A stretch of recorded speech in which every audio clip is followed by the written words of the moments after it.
una ley, la 24.156, que fue reglamentada por el decreto 1344 del año 2007, que establece la forma en que se reglamenta toda la administración financiera de la República y que contempla las explicaciones sobre la deuda externa,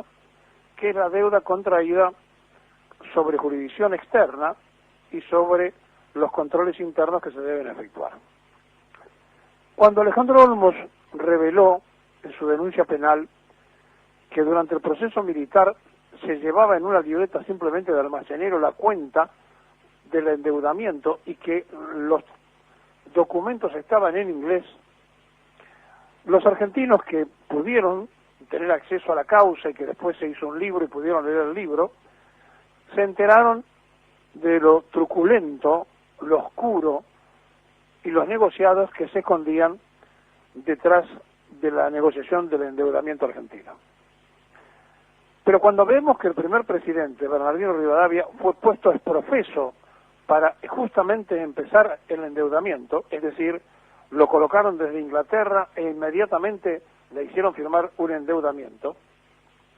cuando vemos que la historia de nuestro país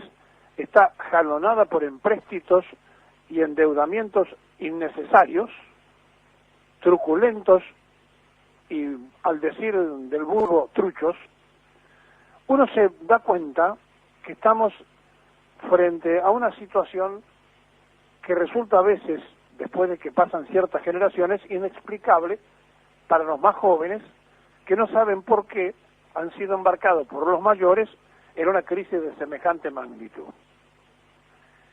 Y entonces allí, por primera vez en la historia argentina, aparece un gobierno que en 1946 repatria la totalidad de la deuda externa del país. Cuando Perón toma esta determinación de soberanía, le permite posteriormente a esta repatriación comenzar a tomar medidas fundamentales en la coyuntura. Primero, nacionalización de la banca, es decir, a través del Banco Central, que estaba en manos de los ingleses,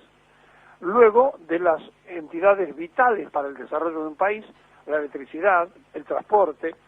el agua, etcétera, los teléfonos, todo lo que hacía al conjunto de la movilización de un país que se ponía en marcha.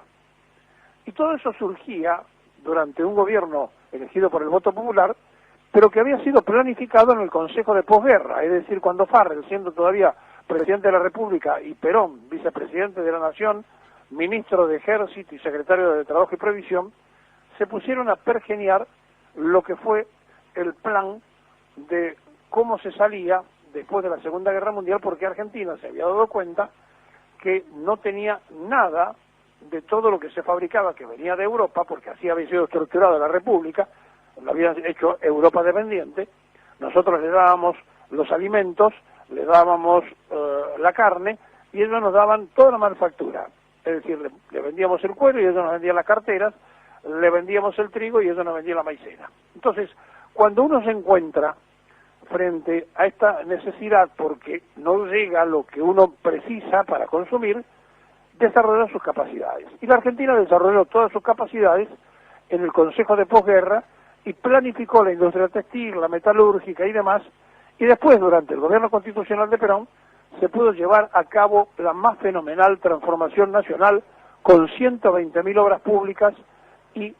no debiéndole exactamente un solo centavo al exterior. Al contrario, cuando viene el golpe en 1955, Argentina era acreedor, nos debían a nosotros. Apenas transcurrido el golpe de la fusiladora, empezó el endeudamiento, nos hicimos socios del Fondo Monetario Internacional y a partir de allí no paramos nunca más de pedir prestado. O sea, de Rivadavia tuvimos que esperar a Perón y después llegamos a este momento donde hoy Argentina técnicamente está en cesación de pago, está en default, porque no va a pagar el vencimiento de los intereses que ya cumplen todos los plazos de más de 500 millones de dólares. Entonces, se informa a la población que se posterga por unos días más la negociación. En realidad, ayer hubo una movida muy desesperada donde Cristina Fernández lo llamó a Galucio, Galucio llamó a los fondos BlackRock aflojó un poco. Por otro lado, Sergio Massa se movilizó vía Giuliano con otra gente y con Martínez, y se movilizaron con el fondo FinTech. Es decir, tratando la presidenta del Senado y el presidente de la Cámara de Diputados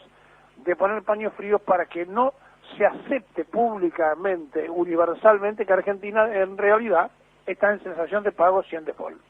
Pero hoy estamos en default, no vamos a pagar. Ahora, la provincia de Buenos Aires ya entró técnicamente en default porque no pudo pagar más de 100 y pico de millones de dólares. Ahora, ¿cuál es la situación real? Que no se quiere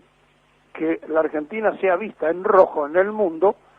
porque entonces se nos va a complicar la importación de un montón de productos que el país requiere y necesita, para el cual apenas tiene los dólares para poderlo hacer. Y ahí está otra vez la dependencia. Es decir, cuando el país dejó de fabricar tornillos, los tornillos vienen de China, dejó de fabricar jeringas hipodérmicas y vienen de China,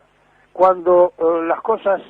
que nosotros hacíamos no las hicimos más y las canjeamos por la importación y terminamos hasta importando naranja de Israel, en el país donde tenemos plantaciones, plantas que se caen las naranjas cargadas, cuando la especulación de los importadores argentinos, en lugar de tener un desarrollo de exportación, tuvieron la inteligencia de decir es más barato importar que comprar lo nacional, y entonces se desmoronó lo poco que quedaba en la industria, en el comercio y en cada una de las actividades. Y nos fuimos lentamente despedazando y cada vez siendo mayor dependiente del mundo externo. Con el cuento de la globalización y de que todos estamos intercomunicados y no sé cuánto cuento más, resulta que ¿para qué vamos a hacer tal cosa si total lo hacen otros? Miren, a los europeos cuando sacaron el mercado común europeo le pasó más o menos lo mismo. Le dieron una cuota de producción a los españoles, otra a los italianos, otra a los alemanes, y resulta que se dieron cuenta, los franceses, se dieron cuenta que el agro de Francia se cayó a pedazos, que los pequeños agricultores españoles quebraron.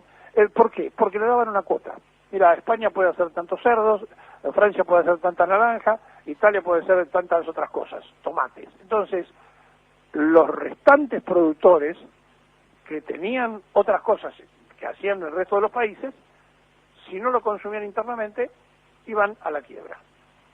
Bueno, se dieron cuenta eso tarde porque ya la moneda había sido puesta en toda Europa en función, las cuotas de producción también, etcétera, etcétera, y terminaron siendo Alemania dependiente, porque Alemania les pasó por arriba a todos en la parte industrial.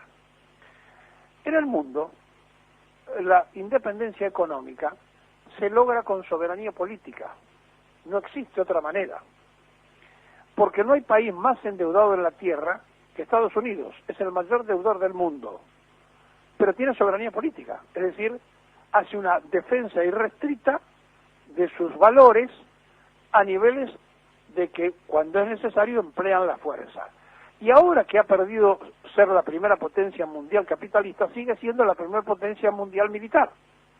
Entonces no se le puede cobrar lo que deben a los que tienen la mayor cantidad de posibilidades de defenderse. Este aquí el secreto del toma y daca del mundo, donde Argentina está encerrada porque simultáneamente se desindustrializó, dejó de producir lo que producía antes, donde hacíamos desde el último clavo hasta aviones, donde producíamos desde el mínimo alimento al máximo, para transformarnos en un país de importación. El país de importación tuvo una gran manija durante el proceso militar con Martínez Dios, siguió con Domingo Felipe Caballo, siguió con todos los gobiernos, Macri le volvió a dar manija al tema, y entonces en lugar de ir al compre nacional, fuimos al compre internacional. Y ahora,